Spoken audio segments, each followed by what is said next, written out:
A Bíblia diz, no livro de Mateus, no capítulo 28, nos versículos de 1 a 20.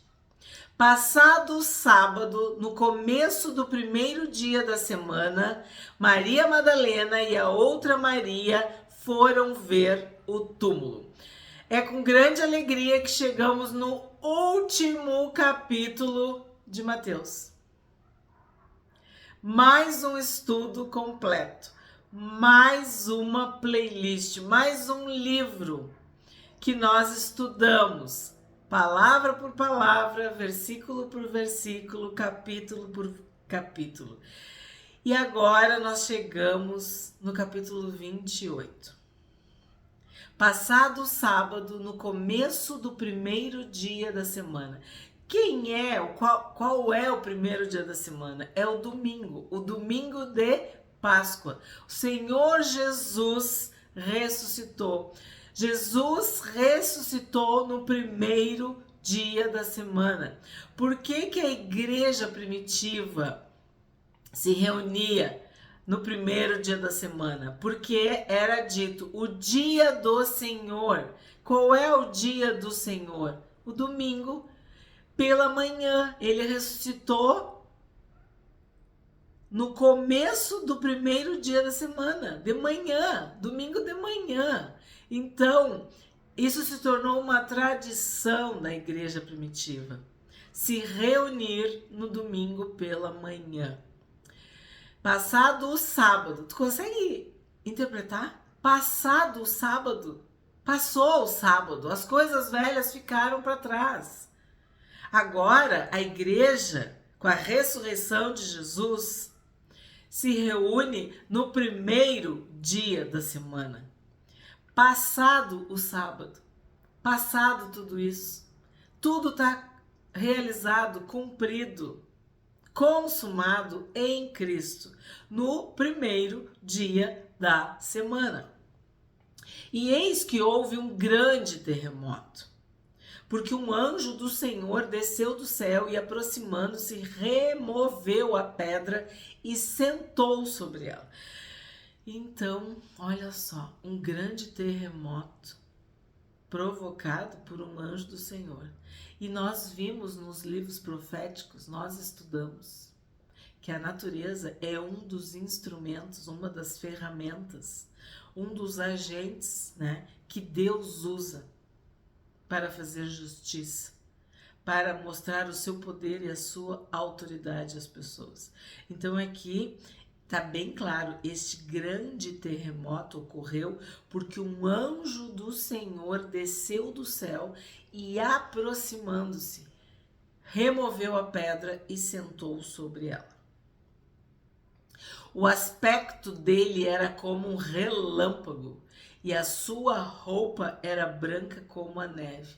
Aí eu fico imaginando, ó, Deus dando a ordem, anjo tal, né?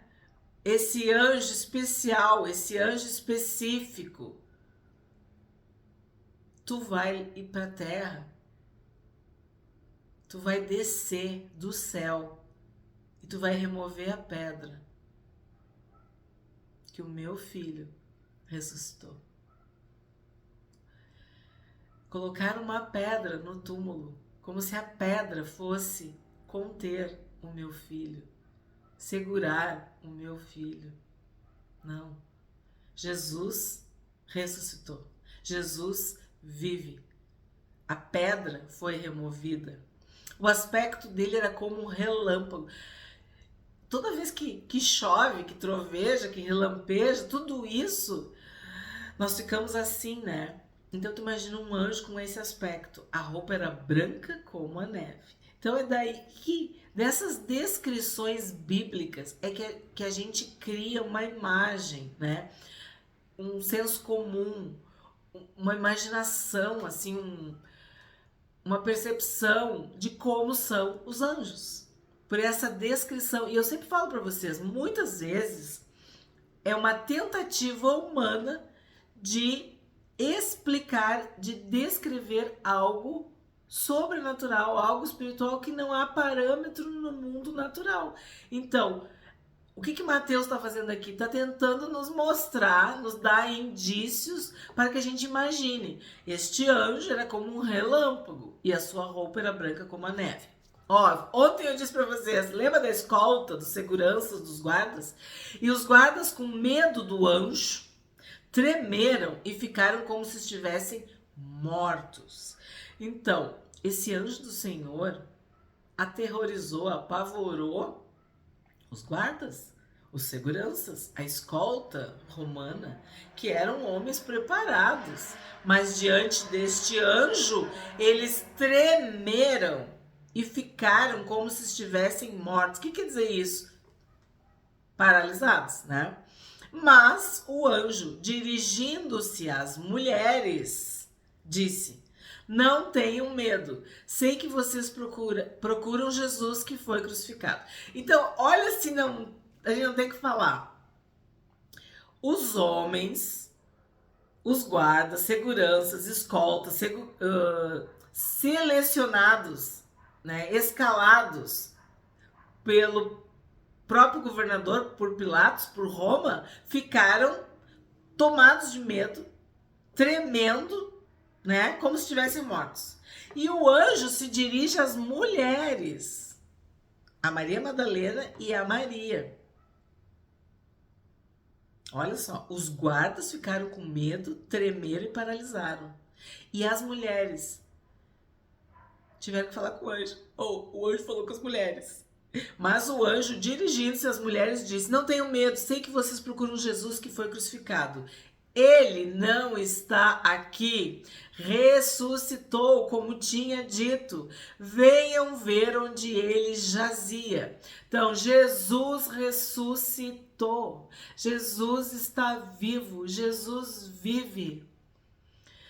Jesus ressuscitou dos mortos. Como eu dizia para as crianças, ele viveu de novo. Ele ficou vivo.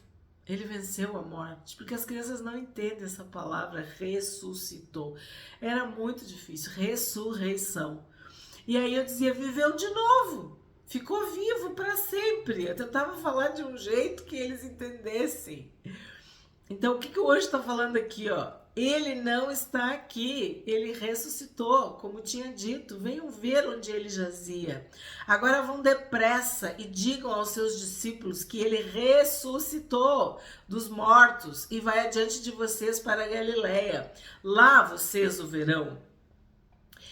É como acabei de dizer a vocês. E retirando-se elas apressadamente do sepulcro, tomadas de medo e grande alegria, correram para anunciar isso aos discípulos. Então, os homens preparados, guardas, seguranças, ficaram tremendo de medo, paralisados. As mulheres, por sua vez, tomadas de medo, mas de grande alegria, foram ver. Tu consegue ver a diferença? De quem está vivo, de quem está cheio de Deus, de quem tem fé, de quem foi visitado, atravessado pela graça de Deus, pela salvação, por uma nova vida, por uma nova história, pelo Senhor Jesus. Então, tinham medo, mas estavam com grande alegria. E os outros que estavam ali, paralisados, como mortos. Tremeram e ficaram como se estivessem mortos. 9. E eis que Jesus veio ao encontro delas e disse: salve!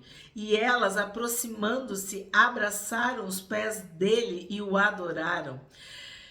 Com medo, cheia de alegria, elas adoraram o Senhor Jesus.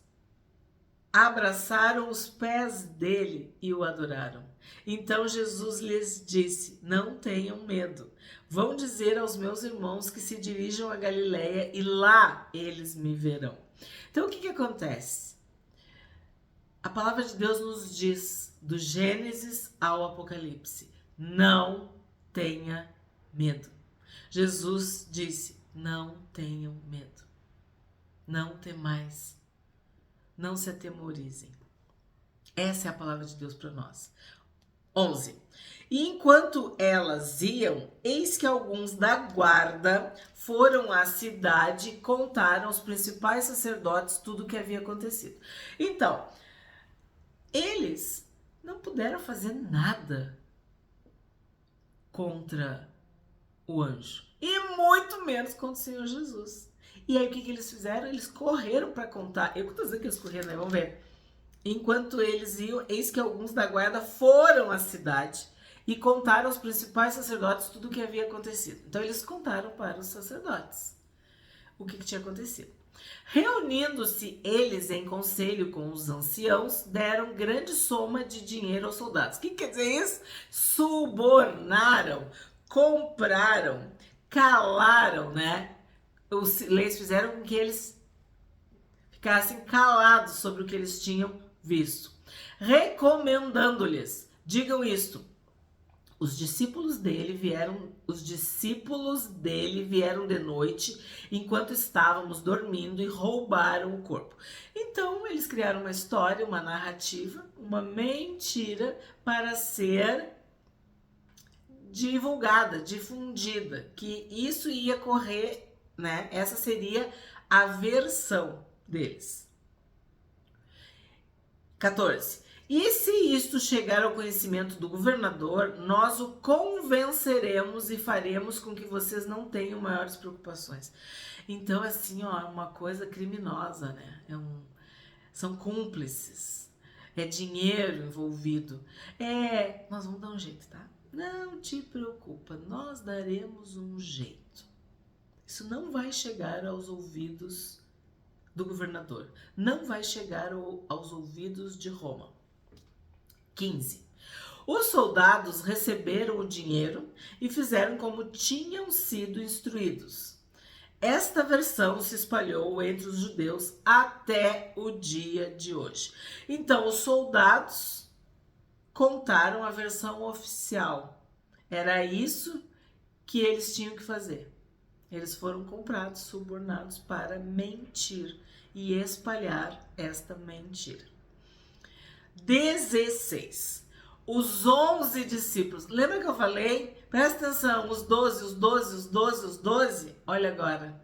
Os 11 discípulos partiram para Galileia, para o monte que Jesus lhes havia designado. Então, o que acontece aqui? Quem é que eram os discípulos? 11. E esses 11 obedeceram a direção, o comando, a palavra do Senhor Jesus. Os 11 discípulos partiram para a Galileia, para o monte que Jesus lhes havia designado. E quando viram Jesus, o adoraram. Mas alguns duvidaram. Porque aqui, Mateus já está resumindo, mas nós temos Marcos, Lucas e João, né? Então nós sabemos, vamos dizer assim, os que duvidaram, né? Mas o importante é que quando viram Jesus, o adoraram. É isso que um discípulo faz. Ele adora o seu Senhor. Ele adora Jesus. Nós amamos e adoramos a Jesus. 18. Jesus, aproximando-se, falou-lhes dizendo. Então, a gente começou o estudo de Mateus diferenciando, separando as multidões dos discípulos. E a gente está terminando falando dos 11 discípulos. E essa palavra sempre forte, aproximando-se. Então, os discípulos, eles andam próximos do Mestre. Eles andam perto, junto de Jesus. Tu é discípulo, tu é discípula, então tu tem que estar junto, ligado, unido com Jesus. Jesus aproximando-se, falou-lhes dizendo. Então, a gente tem Jesus próximo, perto, junto, ligado, unido conosco. O Deus Emanuel, o Deus conosco. Jesus aproximando-se, falou-lhes dizendo: toda autoridade me foi dada no céu e na terra. Toda autoridade me foi dada no céu e na terra. Toda autoridade me foi dada no céu e na terra. É isso que nós cremos. Que o Senhor Jesus tem toda a autoridade no céu e na terra. O nome de Jesus tem toda a autoridade no céu e na terra. Portanto, quer dizer, esta autoridade do céu e da terra, portanto, por causa desta autoridade, devido, em consequência a essa autoridade, o resultado dessa autoridade, o efeito dessa autoridade, faz com que os meus discípulos, o que eles têm que fazer? Eles vão, a gente tem que ir. Jesus andava para lá e para cá, né? Entrava em aldeia, saía em aldeia, ia para Judéia, ia para Galiléia, ia para Cafarnaum, ia para Betânia, ia para Jericó, ia para lá. Então vocês são meus discípulos, vocês vão. E o que vocês vão fazer? Vão se multiplicar. Façam discípulos de todas as nações. Tu tá vendo aqui agora? Ele veio para as ovelhas perdidas da casa de Israel. Agora o que ele está dizendo aqui? Ó? Façam discípulos de todas as nações. Todas as nações. Todas as nações. Batizando-os em nome do Pai, do Filho e do Espírito Santo. Então, tu é de Jesus, tu aceitou Jesus, tu recebeu Jesus, tu entregou a tua vida para Jesus, tu é de Jesus, tu tem que ser batizado. João Batista batizava. Jesus se submeteu a ser batizado. Ele não tinha pecado, mas ele disse, para que se cumpra toda a justiça, tu tem que me batizar. Então, se tu é discípulo, tu vai ser batizado. E tu vai ser batizado no nome do Pai, do Filho e do Espírito Santo. Ensinando-os. O que nós estamos fazendo aqui? O que a gente está fazendo? A gente está ensinando todas as nações, né? Ensinando a fazer o quê? A guardar todas as coisas que tem ordenado a vocês. Tudo que está na Bíblia é o que a gente tem que guardar. Tudo que está na Bíblia é ordenado para os seus discípulos. É mandamento. É palavra de Deus. Então nós temos que ensinar. Nós somos discípulos. Nós somos discípulas, então nós devemos ensinar a guardar todas as coisas que tem ordenado a vocês. Esse é o mandamento de Jesus para nós. A grande comissão, que é o título que tem na maioria das Bíblias, quer dizer, o ide, o pregai, o anunciai, falai, fala de mim, conta a minha história. Esse é o Evangelho, falar de Jesus é isso. É o que a gente estudou nesses 28 capítulos. E qual é a promessa de Jesus para nós? Para os seus discípulos, para as suas discípulas. E eis que estou com vocês todos os dias, até o fim dos tempos. A nossa parte é fazer discípulos. É obedecer Jesus. E ele diz que estará conosco todos os dias, até o fim dos tempos. Mais um estudo, muito obrigado. Que Deus abençoe cada um de vocês, inscritos e inscritas do canal A Bíblia Diz. Obrigada pela presença, pela visualização, pelas curtidas, pelos comentários, porque vocês compartilham os vídeos, isso é muito importante. Mas o mais importante é vocês lerem a palavra de Deus, crerem e falarem do que vocês têm visto e ouvido. Falar daquilo que Deus, que Jesus, que o Espírito Santo tem feito na vida de vocês. Foi maravilhoso esse estudo de Mateus. Foi muito bom. Mas vocês perceberam quantas profecias do Antigo Testamento foram citadas ao longo desses 28 capítulos? Então, nós vamos fazer uma minissérie agora, a partir de amanhã, com essas profecias. Porque eu não conseguia ler com vocês e relacionar as profecias. Então, eu só citei. Né? Aquele aluno, aquela aluna, aquela escrita mais dedicado, anota ou pausa o vídeo e lê. Mas agora eu quero retomar com vocês as profecias do Antigo Testamento cumpridas no Senhor Jesus. Agradeço por mais esse estudo, e a playlist sobre Mateus está no canal A Bíblia Diz.